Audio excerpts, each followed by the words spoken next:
Start हुआ है वो प्रपत्र 1 से स्टार्ट हुआ। प्रपत्र 1 जो होता है वो उद्घोषणा पत्र होता है।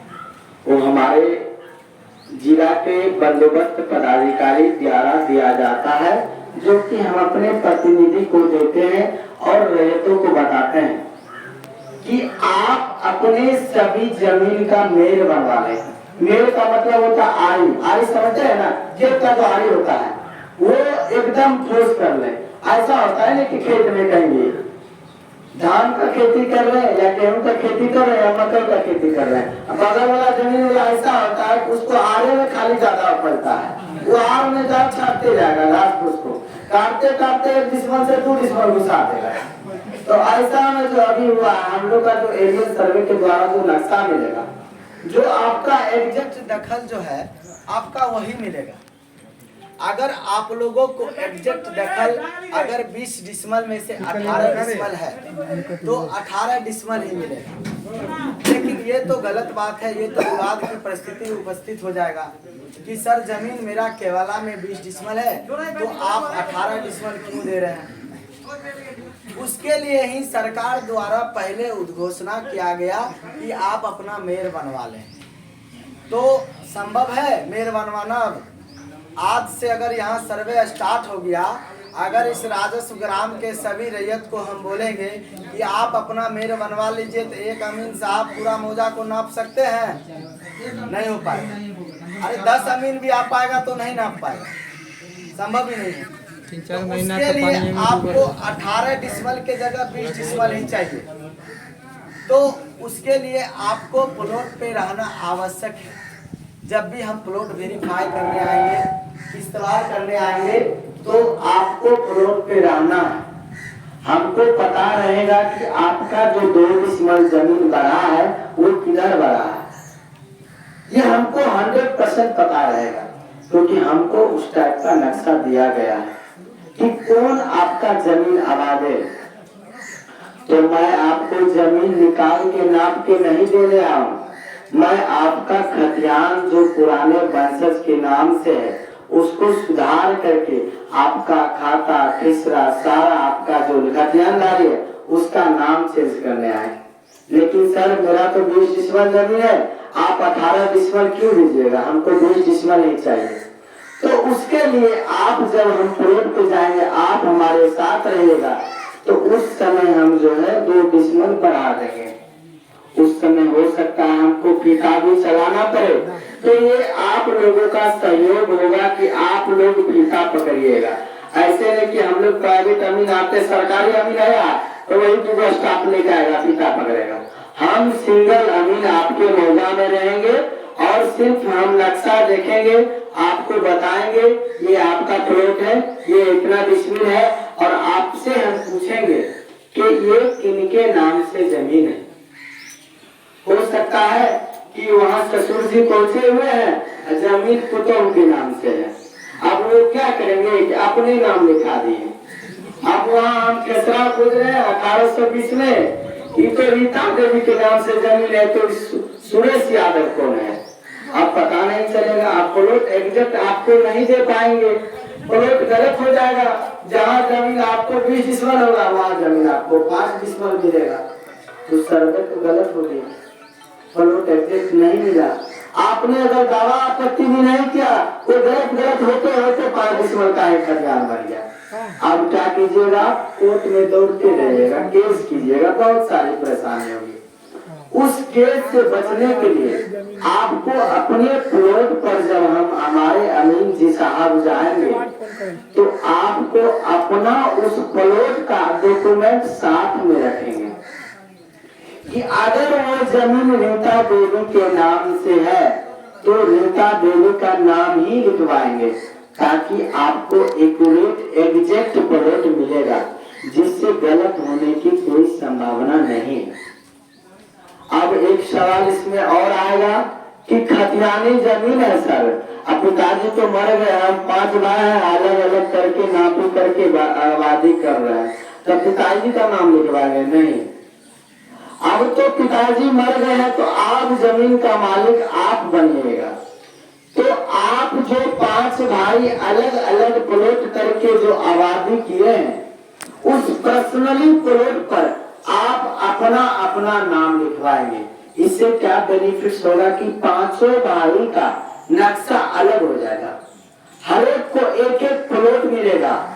आपको पर्सनली आपके नाम से खाता खुल जाएगा, आपके नाम से जमाबंदी हो जाएगी। आपको कोई भी किसान लाभ लेने के लिए आपके अपने भाई से नहीं पूछना पड़ेगा। आपको रसीद कटवाना होगा तो उनसे पैसा नहीं मांगना पड़ेगा। ये चीजें से आप अपडेट रहेंगे। दूसरा काम है हम लोगों को कि जब हम ये आपको घोषणा पत्र हम अपने प्रतिनिधि को दे दिए, आर मेल सही करवा दिए, तो उसके बाद होता है प्रपत्र 2। प्रपत्र 2 जो होता है वो रैयत को द्वारा भरा जाएगा फॉर्म है। वो फॉर्म आपको मुखिया जी को उपलब्ध करवा दिया जाएगा, आपके वार्ड के प्रतिनिधि को उपलब्ध करवाया जाएगा, आपके सरपंच साहब, समिति साहब, या आपके गांव में कहीं भी ऑनलाइन कैफे होगा वहां दे दिया जाएगा। आप वहां से रिसीव करके आप उनको सारा डॉक्यूमेंट्स का 2 कॉपी करके उसके साथ वंशावली, जिनके वंशज मर गए, अगर केवाला है तो केवाला का फोटो स्टेट, केवाला का जमाबंदी मतलब रसीद, उसके साथ अपना आधार कार्ड और प्रपत्र 2 वाला फॉर्म लगा के भर के उसको ऑनलाइन करना, अपलोड करना। उसी अनुसार हम लोग आएंगे आपके प्लॉट पर काम करने के लिए। अगर उस समय आते हैं हमसे, आपसे पूछते हैं क्या आपने प्रपत्र 2 अपलोड किया, तो जी सर हमने अपलोड किया, तो आप हमको रिसीविंग दिखाइए। तो आप जहां कहीं भी ऑनलाइन करवाएंगे तो आपके मोबाइल पर ऑनलाइन होने से पहले जैसे आपका आधार नंबर, मोबाइल नंबर, आपका नाम एंट्री करेगा, तो पहले आपके मोबाइल पर एक ओटीपी, एक मैसेज आएगा। जब तक वो ओटीपी आप उनको नहीं देंगे, वो वेरीफाई नहीं करेगा, तब तक अगला प्रोसेस नहीं होगा। अगला प्रोसेस जैसे फाइल खुलेगा आपके ओटीपी देने से, तो उसमें खाता खिसरा भराएगा और जितना भी आप डॉक्यूमेंट्स लगाए हैं, केवला, रसीद, आधार कार्ड, अगर मर गए तो वंशावली, तो उनका स्कैन करके सारा एक पीडीएफ बन के वो अपलोड होगा। वो अपलोड हमारे वरीय पदाधिकारी एसओ साहब, हमारे वरीय पदाधिकारी वहाँ पर जो बैठे हुए हैं मुख्यालय में, बंदोबस्त सर, सेलुलर ऑफिसर, वो भी देखेंगे। हमारे जो जयसिंह साहब है पटना में, वो भी देखेंगे कि हमारे इस राजस्व ग्राम में प्रपत्र 2 इतना अपलोड हुआ, इतना फॉर्म भराया। इससे हमारे गांव में सर्वे करने में आसानी होगी। अब एक क्वेश्चन आप लोग का इसमें भी होगा कि सर हम तो 5 साल पहले केवाला करवाए लेकिन अभी तक मोटेशन नहीं हुआ, तो उसका फॉर्म भरेंगे कि नहीं भरेंगे? अगर आपके पास केवाला है, आपका जमाबंदी नहीं खुला है, तो आप पहले केवाला के साथ, अगर आप केवाला से जो जमीन लिए, जिनसे जमीन लिए, जो लेखकारी है आपका, अगर वो केवाला से किया है तो उसको हम लोग केवाला कहते हैं। तो उस केवाला का फोटो स्टेट लगाना है या उसका जमाबंदी रसीद होगा, उस रसीद को लगाना है। इसके बाद आप अपना आधार कार्ड लगाना है और उसका भी ऑनलाइन करवाना है। ऐसा नहीं कि मेरा केवाला का मुकसर नहीं हुआ तो हम अपना फॉर्म जमा नहीं करेंगे। इस राजस्व ग्राम का जितना जमीनी कागजात हो सारे को ऑनलाइन करना है। एक क्वेश्चन इसमें और है आप लोगों का कि सर मेरे नाम से 10 केवाला है तो हम 10 फॉर्म भरेंगे? नहीं, आप लोगों को 10 फॉर्म नहीं भरना है। आपको जो फॉर्म उपलब्ध कराया जाएगा प्रपत्र 2, उसमें 7 या 8 या 9 कॉलम रहेगा। अगर 7-8 कॉलम के अंदर आपका सारा खसरा नोट हो गया तो आपका एक ही फॉर्म में काम चल जाएगा। सिंगल पर्सन जो है जिसके एक नाम से, सिंगल नाम से खाता खुलेगा, वो 8 में भर जा रहा तो ठीक है, अगर उसको 15 खिसरा है तो आप दूसरा फॉर्म भी भरेंगे। आपको 2 फॉर्म भर के दोनों को अपलोड करना है, दोनों का आईडी जनरेट होगा। आईडी जनरेट होगा, उससे क्या होगा कि आपको एक रिसीविंग ले लेना है और वो हार्ड कॉपी आप अपने राजस्व ग्राम के जो अमीन रहेंगे उनके पास जमा करना है। नहीं तो आपके महनार अंचल में अभिलेखागार में इस सर्वे ऑफिस का एक शिविर बनाया गया है, जहाँ पे हमारे वरीय जिलाधिकारी शिविर जो है एसओ मैम वो बैठेंगी, कानून सर रहेंगे और आपको वहाँ 2 लिपिक उपलब्ध रहेंगे। आप उनको जमा करके वहाँ से रिसीविंग ले लेंगे। ये प्रपत्र 2 सभी रैयत को जमा करना है। प्रपत्र 2 के बाद आपका तीसरा वर्ग आपके राजस्व ग्राम में अमीन के द्वारा किया जाएगा। वो काम क्या है? वो काम है कि ट्रांजैक्शन जो कि हमारे अमीन साहब जो कि पहले आप लोग को बताएं। ट्रांजैक्शन का मतलब होता है, जो कि हमारे जो बुजुर्ग दादाजी चाचा जी हैं वो जानते होंगे कि ट्रांजैक्शन का मतलब होता है त्रिसीमाना, जहाँ 3 मौजाओं का एक बिंदु मिलता है उसको हम लोग ट्रांजैक्शन करते त्रिसीमाना करते हैं। तो सबसे पहले हम लोग ट्रांजैक्शन फिक्स करेंगे, त्रिसीमाना फिक्स करेंगे। त्रिसीमाना फिक्स करने के लिए हम लोग पहले आरएस नक्शा से एक मुस्तकिल को वेरीफाई करेंगे। अब एक क्वेश्चन है कि मुस्तकिल क्या होता है? तो मुस्तकिल वो होता है कि अपने राजस्व ग्राम में जहाँ से हम लोग कोई भी प्राइवेट अमीन साहब जो आते हैं नापी करते हैं तो कभी भी मुस्तकिल पर से ही करते हैं। जहाँ पे किला खुटा गड़ा हुआ रहता, पोल गड़ा हुआ था, वहां से पोल को नापते हैं। तो उसी मुस्तकिल से हम वेरीफाई करेंगे। तो मुस्तकिल जब भी लेंगे या दुमेरा होगा या तिमेरा होगा या चौमेरा होगा। दुमेरा तिमेरा चौमेरा का मतलब होता है कि एक खेत का आरी अगर इधर जा रहा है, एक इधर जा रहा है, एक इधर जा रहा है, ये तिमेरा है।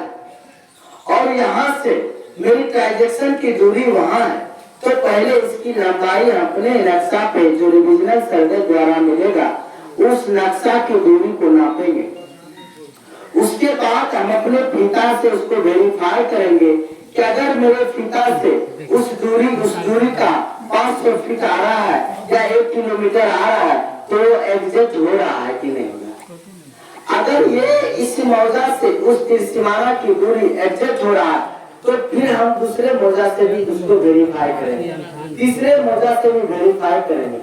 अगर तीनों मौजाओं से अगर वो मुस्तकिल ट्रांजैक्शन ये त्रिसीमाना एक्यूरेट हो जाएगा तो हमारे साथ ईटीएस मशीन आएगा। उस ईटीएस मशीन के द्वारा भी हम एग्जैक्ट वेरीफाई करेंगे।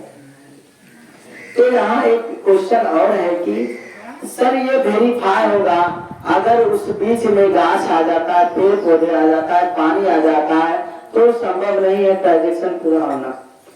अगर उस त्रिसीमाना के बीच में उस मुस्तकिल के बीच में अगर कोई पेड़ पौधे आता है किसी रैयत का है तो वो आपसे रिक्वेस्ट किया जाएगा, वो पेड़ आपको काटना पड़ेगा। अगर वो पेड़ नहीं काटते हैं, अगर ट्रांजैक्शन सही से नहीं हो पाएगा, अगर आपके राजस्व ग्राम में 500 एकड़ जमीन है, अगर ट्रांजैक्शन सही से नहीं हुआ, आपके राजस्व ग्राम में 300 एकड़ जमीन बचा, 200 एकड़ जमीन की लॉस हुई, तो इससे अमीन को घटा नहीं है, इससे हमारे इस राजस्व ग्राम में सभी रैयत को दिक्कत होगी। तो ट्रांजैक्शन को कंप्लीट करना बहुत जरूरी है।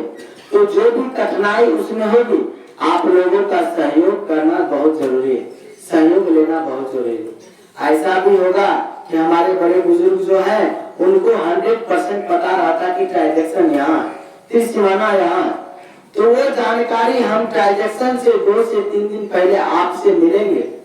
हम मुखिया जी से पूछेंगे सर आपके गांव में कोई जानकार है, उनसे हमको मिला दीजिए, हम अपने राजस्व ग्राम का ट्रांजैक्शन या त्रिसीमाना घूमना चाहते हैं, क्योंकि परसों मेरे साथ ईटीएस मशीन आएगा और हम यहाँ का ट्रांजैक्शन एकदम कंप्लीट करेंगे। उनसे रिक्वेस्ट करके उनको ले जाके वो हम ट्रांजैक्शन को देख लेंगे। फिर उसी ट्रांजैक्शन पे हमारे बड़े पदाधिकारी के साथ साथ हम सभी एसएसए भी रहेंगे और हम 3 मौजों का जो बिंदु है तो तीनों मौजाओं का एसएसए अमीन रहेगा, मतलब स्पेशल सर्वे अमीन वहां मौजूद रहेगा।